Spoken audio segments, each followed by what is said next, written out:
नमस्कार दोस्तों, आज की क्लास में हम बीपीएसई 144 के जून 2022 के क्वेश्चन पेपर की चर्चा करेंगे। ना सिर्फ क्वेश्चनों की चर्चा करेंगे बल्कि उसके आंसर कैसे देने हैं, उसका आंसर कैसे लिखना है, इस चीज़ पर भी चर्चा करेंगे। तो सबसे पहले आप सभी को आपके एग्जाम के लिए शुभकामनाएं। आप सभी का एग्जाम बहुत अच्छे से जाए। देखो, पेपर 100 नंबर का होगा। टाइम आपको 3 घंटे मिलेगा। यूनिट जो फर्स्ट होगी और यूनिट 2 होगी। यूनिट 1 या 2 से वो आपके ऊपर निर्भर करता है कि आप किस से 2 क्वेश्चन करते हो और किससे 3 क्वेश्चन करते हो। जिससे आपको ज़्यादा क्वेश्चन आते हैं वहाँ से 3 करो, और जिससे आपको कम आते हैं वहाँ से 2 करो। जैसे कि पहला क्वेश्चन है, दक्षिण एशिया में शीत युद्ध के प्रभाव की व्याख्या कीजिए। तो सबसे पहले यहाँ पर आप दो चीज़ों को डिफाइन करोगे जब आप अपना आंसर लिखोगे। एक दक्षिण एशिया को डिफाइन करोगे और एक शीत युद्ध को डिफाइन करोगे।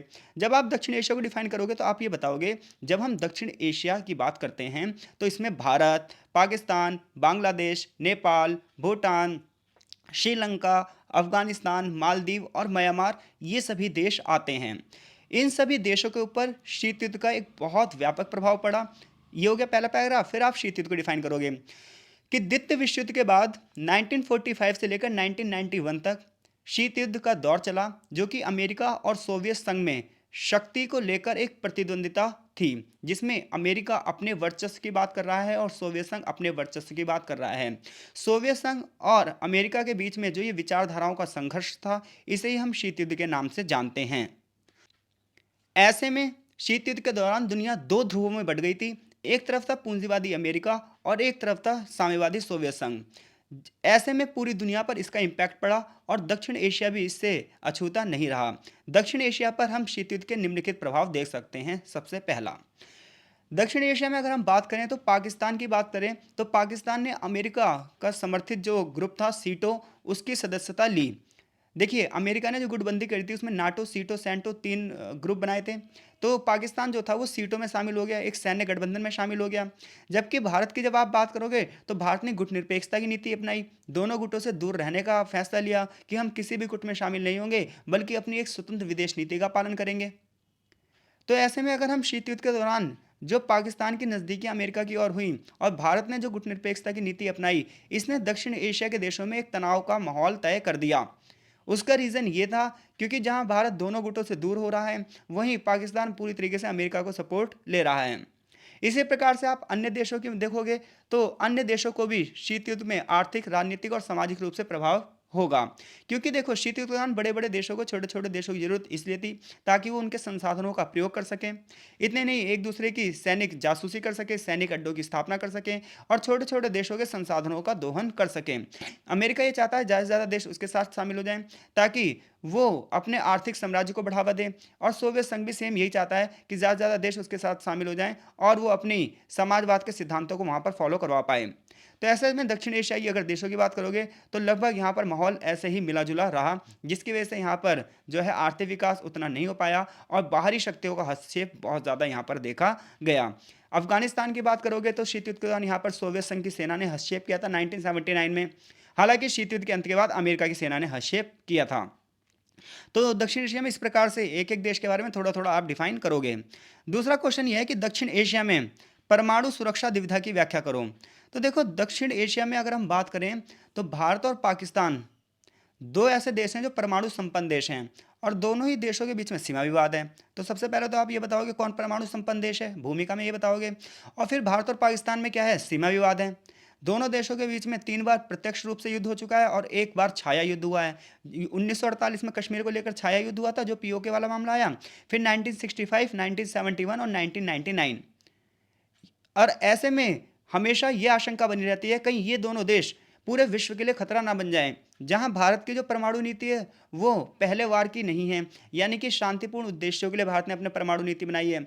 जबकि पाकिस्तान की बात करो तो पाकिस्तान आए दिन परमाणु जो हमले हैं उसके लिए धमकी देता रहता है।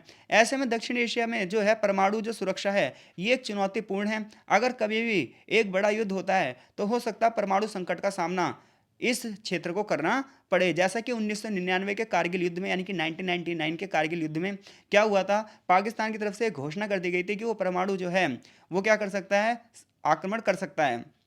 लेकिन ऐसे में विश्व के बीच बचाव के परिणाम था अभी तक परमाणु युद्ध नहीं हो पाया है। फिर एक आप मूल्यांकन लिखोगे। इसके अलावा अगर आपने किताब पढ़ रखी है तो इसमें आप डाटा भी लिख सकते हो। मैं सिर्फ उन बच्चों की बात कर रहा हूँ जो एग्जाम से पहले थोड़ी सी तैयारी करके करने के बाद ज़्यादा से ज़्यादा नंबर लाने की कोशिश करते हैं। तो इस प्रकार से आप जब आंसर लिखोगे तो आप 60 टू 65 नंबर गेट कर सकते हो। लेकिन अगर आप डाटा के साथ लिखोगे तो आपको और भी अच्छे नंबर मिल सकते हैं। आगे दक्षिण एशिया में नागरिक समाज की भूमिका बताइए। तो इस क्वेश्चन को ना मैंने पिछली वाली वीडियो में डिस्क्राइब कर रखा है, तो वो वाली वीडियो देख लो जहां पर मैंने दिसंबर 2022 का क्वेश्चन पेपर पूरी तरीके से डिफाइन कर रखा है। वो आपको प्लेलिस्ट में मिल जाएगा। सिंधु जल संधि और सीमा पार आतंकवाद। तो देखो सिंधु जल संधि जो है वो भारत और पाकिस्तान के बीच में हुई है। अब क्या हुआ था, देखो सिंधु नदी जो है, सिंधु नदी तंत्र में 6 नदियां हैं, जिसमें सतलुज, व्यास, रावी, चिनाब, झेलम और सिंधु। अब ऐसे में क्या ये भारत से होकर गुजरती है। तो ऐसे में जब भारत का विभाजन हुआ तो भारत और पाकिस्तान के बीच में सिंधु जल विवाद हुआ, क्योंकि पाकिस्तान का ये मानना था कि भारत सिंधु नदी के और जो सिंधु नदी तंत्र है इसके पानी को ज़्यादा यूज़ कर रहा है, जबकि पाकिस्तान को उसके हिस्से का पानी नहीं मिल पा रहा। ऐसे में दोनों देशों के बीच में सिंधु विवाद हुआ। तो सिंधु विवाद युद्ध तक पहुंच सकता था, लेकिन विश्व बैंक की सहायता से यानी कि वर्ल्ड बैंक की सहायता से इस विवाद को 1960 में सुलझाया गया। तो सिंधु जो जल संधि है वो किसकी मदद से की गई? सिंधु जल संधि वर्ल्ड बैंक की मदद से की गई। कब? 1960 में। सीमा पार आतंकवाद, इसकी चर्चा मैंने दिसंबर 2022 वाले क्वेश्चन पेपर में कर रखी है, आप उसे वहां से सुन लो, बहुत अच्छे से मैंने वहां पर बताया है। आगे क्वेश्चन है कि दक्षिण एशिया में जो विविधता है और जो बहुलवाद है इसके स्वरूप की चर्चा कीजिए। तो सबसे पहले आप इसमें फिर से दक्षिण एशिया को डिफाइन करोगे कि दक्षिण एशिया में कौन कौन से देश आते हैं। फिर आप बताओगे दक्षिण एशिया में भौगोलिक विविधताएं हैं, निर्जातीय विविधताएं हैं और भाषाई विविधताएं हैं, सांस्कृतिक विविधताएं हैं। फिर भौगोलिक विविधताओं में बताओगे यहाँ पर पर्वत, पहाड़, झील, झरने, चट्टान अन्य अन्य देशों की अलग अलग तरीके से हैं। श्रीलंका एक द्वीपीय देश है, एकमात्र द्वीपीय देश है, जबकि जो नेपाल और भूटान है वो भू आबद्ध देश हैं, यानी कि वो भूमि से घिरे हुए देश हैं। भारत की जो तीनों तरफ की जो सीमाएं हैं, भारत एक प्रायद्वीपीय देश है क्योंकि तीनों तरफ की सीमाएं उसकी समुद्र से घिरी हुई हैं।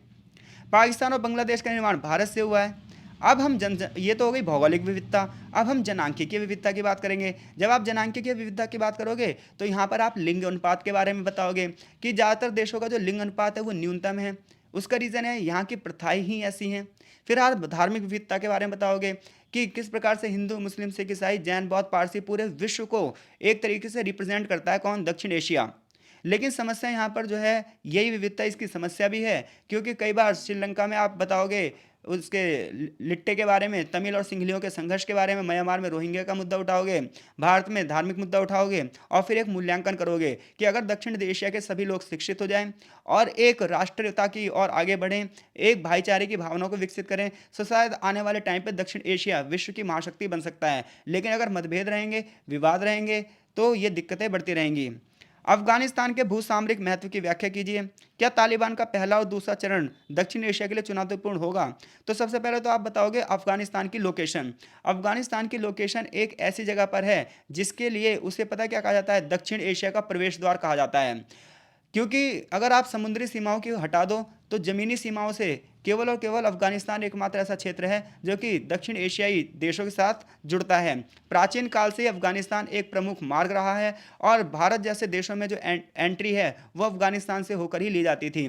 जैसा कि आप औपनिवेशिक काल में देखोगे तो रूस, ब्रिटेन, फ्रांस, हर कोई अफगानिस्तान को कंट्रोल करना चाहता था। लेकिन आगे चलकर अफगानिस्तान में बात करें तो लगातार तालिबानी शासन रहा, शरिया के जो कानून हैं उन्हें फॉलो किया गया। लेकिन 1970 के बाद अफगानिस्तान की जो राजनीति है उसमें थोड़ा सा परिवर्तन आया। पहली बार डेमोक्रेटिक यहाँ पर जो है गवर्नमेंट बनी। फिर आप उनके बारे में थोड़ा सा जो शासक रहे हैं उनके नाम लिखोगे और फिर आगे ये बताओगे कि यहाँ पर एक तख्ता पलट होता है, अशरफ गनी की गवर्नमेंट आती है। लेकिन ना इस दौरान जो अमेरिका है, अमेरिका पता है क्या करता है? अमेरिका पाकिस्तान को फंड देता है कि आप क्या करो, मुजाहिदीनों को ट्रेंड करो और अफगानिस्तान की सरकार को गिरा दो। उसका रीज़न ये है क्योंकि अफगानिस्तान में जो नई गवर्नमेंट आई है ना वो सोवियत संघ को समर्थन दे रही है और अमेरिका किसी भी कीमत पर ये नहीं चाहता कि अफगानिस्तान जो है वो सोवियत संघ के पास जाए, उसकी नज़दीकियाँ सोवियत संघ से बढ़े।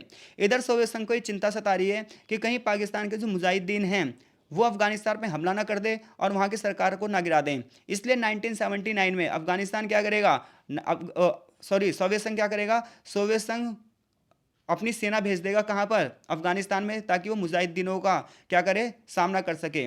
ऐसे में अब सोवियत संघ की स्थिति बहुत बद से बदतर होती जाएगी और उसकी जो सैनिक क्षमताएं हैं वो भी कम होती जाएंगी और एक लंबे संघर्ष के बाद सोवियत संघ की सेना वापस आ जाएगी। अब क्या होगा, इस दौरान तालिबानी शासक फिर से शुरू हो जाएंगे और ये तालिबानी शासकों का पहला चरण होगा। वो सारे के सारे डेमोक्रेटिक जो राइट्स होते हैं उसे ख़त्म कर देंगे।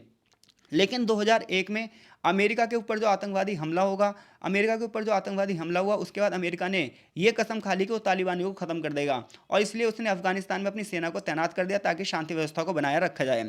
लेकिन 2019 के बाद ये डिसीजन लिया गया कि अब तालिबान का जो है खतरा वो ख़त्म हो चुका है, इसलिए अमेरिका अपनी सेना को वापस बुला रहा है। डोनाल्ड ट्रंप के टाइम पे ये डिसीजन लिया गया था। फिर जो बाइडन के टाइम पर अमेरिका की जो सेना है वो अफगानिस्तान से बाहर निकाल ली गई। अब क्या हुआ, जैसी सेना बाहर निकली तालिबान सक्रिय हो गए और यहाँ के जो नेता थे वो बैग भर भर के यहाँ से भगने शुरू हो गए।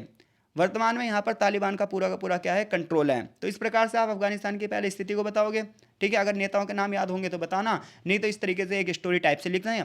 अब ये दक्षिण एशिया के लिए इसलिए चुनौतीपूर्ण है क्योंकि जो तालिबान संगठन है ये एक कट्टरवादी संगठन है, ये एक आतंकी संगठन है। ऐसे में दक्षिण एशिया की राजनीति कहीं ना कहीं असुरक्षित है, कहीं ना कहीं आतंकी और है। आए दिन न्यूज़ आ भी रही है कि महिलाओं को वहाँ पर कोई अधिकार नहीं है। बड़े पैमाने पर अफगानिस्तान से शरणार्थी है वो पाकिस्तान और भारत की शरण ले रहे हैं। ऐसे में शरणार्थियों का संकट और भी ज़्यादा गहराता जा रहा है। दक्षिण एशिया में क्षेत्रीय सहयोग कमजोर क्यों है, तो आप पूरे के पूरे जितना अब तक मैंने बताया उसे समराइज करोगे। दक्षिण एशिया में क्षेत्रीय सहयोग इसलिए कम है क्योंकि अधिकतर देशों के बीच में सीमा विवाद है, जल विवाद है। भारत पाकिस्तान के बीच में आप देखो सीमा विवाद है, कश्मीर को लेकर, सिंधु जल तंत्र को लेकर विवाद है, शरणार्थियों की समस्या को लेकर विवाद है, आतंकवाद को लेकर विवाद है। वहीं बांग्लादेश की बात करो तो भारत और बांग्लादेश के बीच में भी सेम तिस्ता नदी को लेकर विवाद है, ब्रह्मपुत्र नदी को लेकर विवाद है, गंगा नदी को लेकर विवाद है, सीमा विवाद है, शरणार्थियों की समस्या है, सांप्रदायिकता है, म्यांमार में रोहिंग्या की समस्या है। भारत और नेपाल के संबंधों में जो है वो चीन अड़ंगे डाल रहा है। ऐसे खेल श्रीलंका में भी है।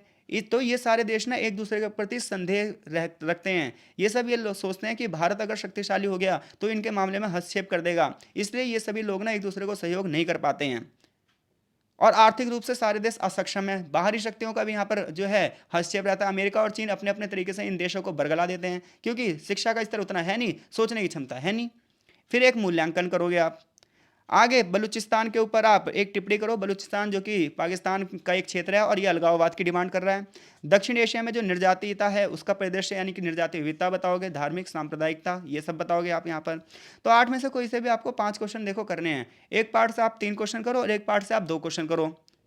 तो आई होप सब एग्जाम आपका बहुत अच्छा जाएगा। मैंने 2 पेपर सॉल्व करे, एक दिसंबर का और एक जून का। अगर आप ये दोनों क्वेश्चन पेपर के आंसर अच्छे से कर लो तो लगभग यहीं से लपेटा मार आपका पूरा का पूरा पेपर हो जाएगा। मिलते हैं आपसे नेक्स्ट सब्जेक्ट कोड के साथ, तब तक के लिए आपका बहुत बहुत धन्यवाद।